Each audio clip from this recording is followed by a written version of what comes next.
The quality of Canadian cartoons has been a hot button topic in some circles as of late. With Canadian productions in general, there has always been an unwarranted association with corny aesthetics and storylines, as well as cheap and shoddy productions.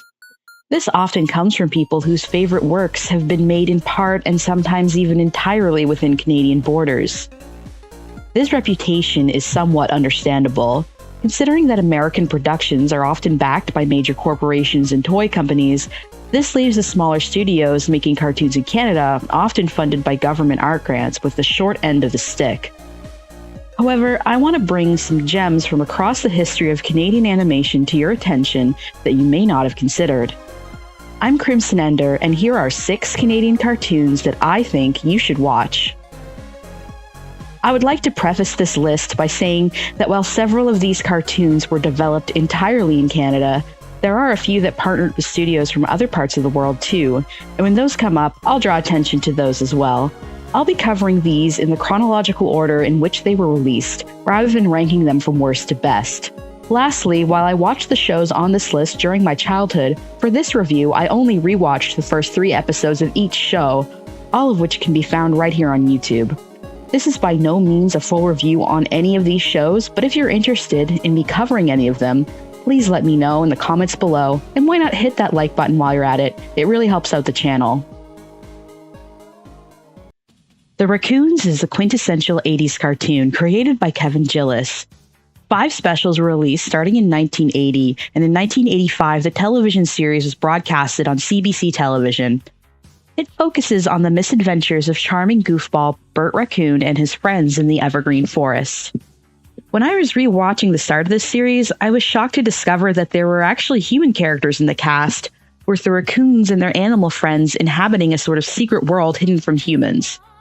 The connection was the sheepdog character Schaefer, who was the family pet of the forest ranger and his children, going on adventures to help his raccoon friends when the human family wasn't looking. I did a little bit of research and confirmed that this changed after season 1, resembling more of the cartoon I remember from my childhood, a world entirely inhabited by animal people, the human characters not making another appearance from season 2 onward. While some of the character designs are a little dated, it is undeniably beautiful, with hand-painted backgrounds and a colorful cast. It tends to be one of those shows with a message, but in later seasons especially, this is often handled quite gracefully and maturely. The entire series is up on YouTube, but if you want something with a better quality, there are remastered versions on several different streaming services, and someone even went back and did a fan remaster before these became available. In 2017, series creator Kevin Gillis even announced that he was working on a reboot of the series featuring a new, modern design. Hopefully the reboot will bring back some new eyes to this Canadian classic. Now, for each cartoon we're looking at, I'll be going over a scoring card to give a more measured idea of the show's rating. The categories are style, and this is personality and artistic identity, including visual, sound, and writing. Quality is the consistency, effort, and skill put into the work. Characters is how memorable and compelling the characters are in a given show. Voice acting is how well the characters are conveyed through the talent of voice actors. Bonus points for unique, distinctive performances. The story is how well the plot is constructed, both episode to episode, and in the case of serialized cartoons, the overarching story and themes. Lastly, there will be a bonus if you like section. These are shows that have a similar theme, style, and vibe. If you watched these shows, you'll probably like the one that I'm reviewing. For the Raccoons, my rating is style, 7 out of 10. The quality is 10 out of 10. The hand-painted backgrounds really make this show stand out. The characters are 7 out of 10. The voice acting is 7 out of 10. And the story is 8 out of 10. The storytelling, while simple, is charming and sometimes even unexpected despite its age and its audience. If you liked DuckTales, Tailspin, and Chip and Dale Rescue Rangers, I would recommend giving this show a watch. The Adventures of Tintin was a 1991 cartoon based on a Belgian comic book of the same name. It was produced in partnership with Canadian studio Nelvana Limited and French studio Ellipse Programme. It features the semi-episodic adventures of the titular Tintin, his dog Snowy, and his good friend, Captain Haddock. Yeah, I have to say, I definitely get vibes from these two. They live together for the vast majority of the series, and while at first I thought I was crazy, I wasn't the only one who saw this connection as it turns out. Tintin, as the pairing's name is known, has been around since the 1970s and really picked up steam in the 90s. The duo has been used in anti-homophobia campaigns in Europe, and there's even a big mural painted of the two of them embracing in France along Rue de Petit Carreau. So, I guess love wins. Anyway.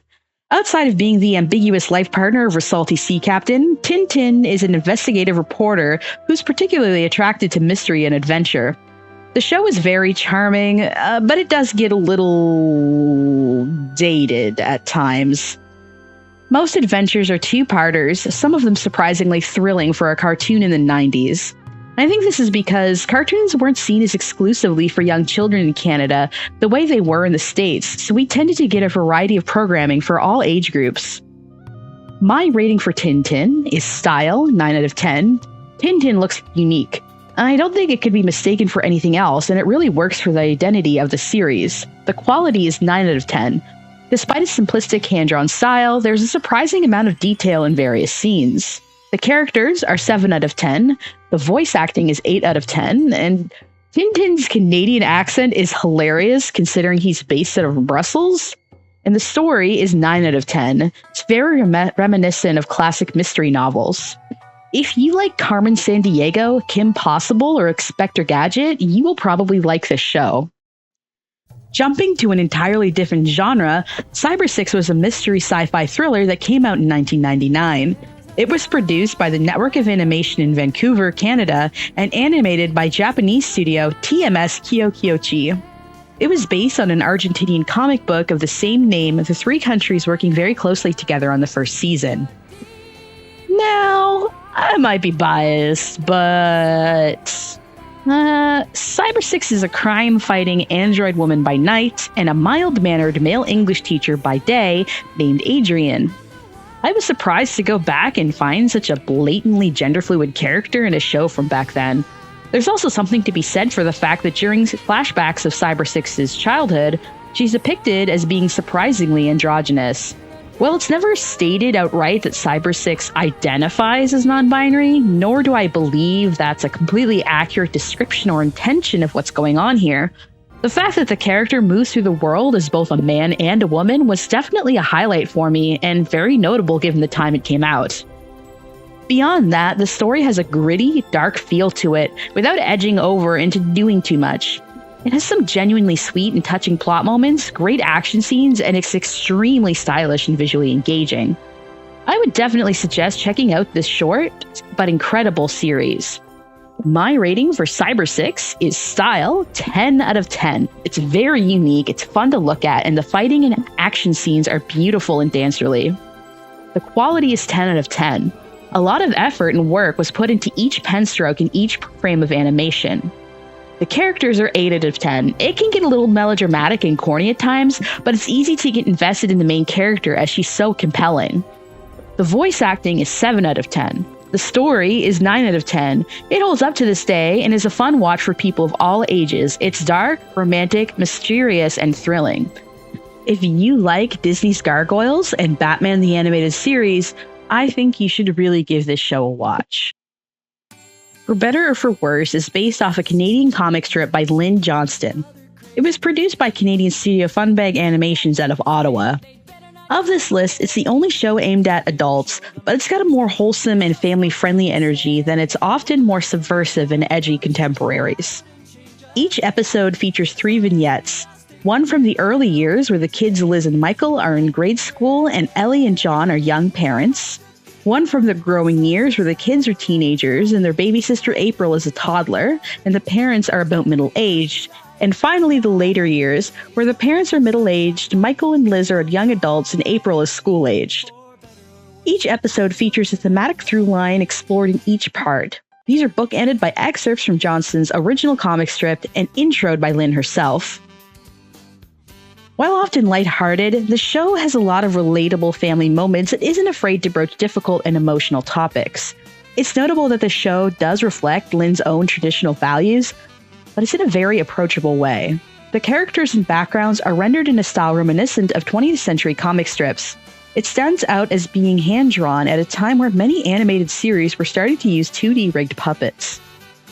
One of the more standout elements of the show is the relatable sibling relationship between Elizabeth and Michael.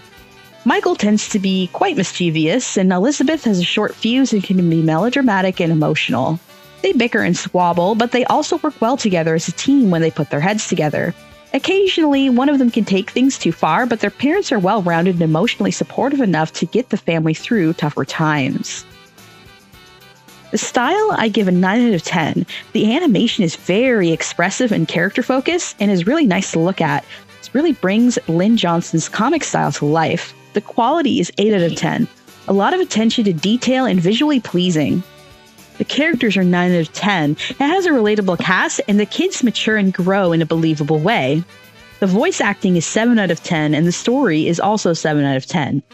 If you like the Flintstones, Rugrats, or the Proud Family, you should give the show a watch. Jacob Tutu is about the youngest boy of 5. He's a small, nervous, and awkward kid. Many of the episodes are about trying new things, learning how to be brave, and being more confident in yourself. The cartoon was made in 2003 in Moldova, and while it was one of the earliest shows to feature puppet-style animation, that doesn't mean the characters aren't unique and eye-catching. It features this really distinctive brushed ink look, evocative of a newspaper comic strip, and has an undeniable urban feel to it. It's suitable considering that the setting is Montreal. It's also not afraid to push the character animation, and I feel like this might be a weird detail to focus on, but I really love how the lip syncing is animated in this show. Just one of the various little flares this show has that make it stand out. I will admit that the character of Jacob can be a little annoying sometimes, as one of his key features is that he always has to say things twice to be acknowledged.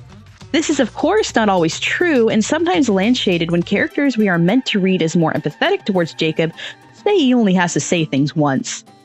Sometimes they lean a bit too much into him being the whiny little brother, but that's mostly reserved for family scenes, and he's far more tolerable with his friends and at school. Also, notably, Jacob Tutu is one of the earliest main characters in a children's cartoon that's Jewish, and explicitly so, at least in Western cartoons. The only other example I could find from before that is Tommy Pickles from Rugrats and a long list of deuteragonists, but not really any other main characters before this, which is notable in my opinion. Jacob Tutu also features that sort of otherworldly kid logic, where the principal is evil and all the teachers are coffee-addicted zombies, and there's a labyrinth underneath his school with booby traps and a hole that goes through the center of the earth into China. It's not taken too seriously and feels very much like how a kid would experience and see the world. For its rating, I give it a 9 out of 10 for style. It's very unique as a combination of hand-drawn ink on 2D flash animation puppet rigs and graphic backgrounds. The quality is 7 out of 10. The characters are 7 out of 10. The voice acting is 9 out of 10. Characters have very distinct, recognizable voices, and the delivery is usually pretty funny. The story is 7 out of 10. If you like shows like Recess, Codename Kids Next Door, and The Loud House, give the show a watch.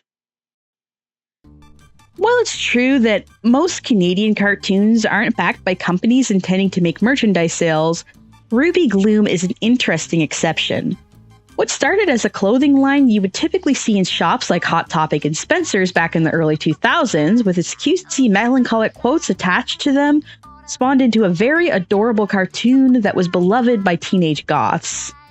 At first glance, you might assume that Ruby Gloom's audience is intended to be young, with its storybook-esque style and low-stakes plot, but there's some surprisingly mature and not-so-mature humor and character moments throughout each episode. Ruby Gloom definitely grew past its beginnings as a humble clothing line and stands on its own as an excellent entry in Canadian cartoons. The plot centers around Ruby Gloom, a ragdoll girl living in a spooky mansion with her friends. Iris, the adventurous but clumsy Cyclops, Misery, the sad melancholic witch who is a lightning rod for bad luck, sometimes literally, Frank and Len, the two-headed punk rockers, Skullboy, the artiste skeleton, Doom Kitty, the cat who communicates using violin-like sounds instead of meows, and Poe, the self-important raven. There are a variety of other reoccurring characters that make their appearance now and then as well. Each episode often focuses on problem solving or a comedy of errors style plot. While it remains simple and low stakes, it's very fun and very cute and just might hit you with edgy teen nostalgia if you tended towards alternative subculture in your youth. My rating for Ruby Gloom is style, 8 out of 10, very adorable, lots of personality. Quality, 8 out of 10. The animation is really sleek and polished, even if it could be pushed a little more. The characters are 6 out of 10, the voice acting is 6 out of 10, and I give the story a 5 out of 10. It might be its weakest point. If you like Foster's Home for Imaginary Friends and My Little Pony Friendship is Magic, I would suggest checking this show out if you have the time. And that's my list. There are many other shows that were animated in Canada as exported American shows, but I wanted to focus on shows that had Canadian studios involved in production and writing as well. If you like this video, stay tuned for a new video every week. I also live stream on Mondays, Thursdays, and Sundays, playing video games or hosting my call-in show, The Inferno. And if you're interested in my Discord, that's linked below. We have game nights and movie nights every weekend and would be happy to have you.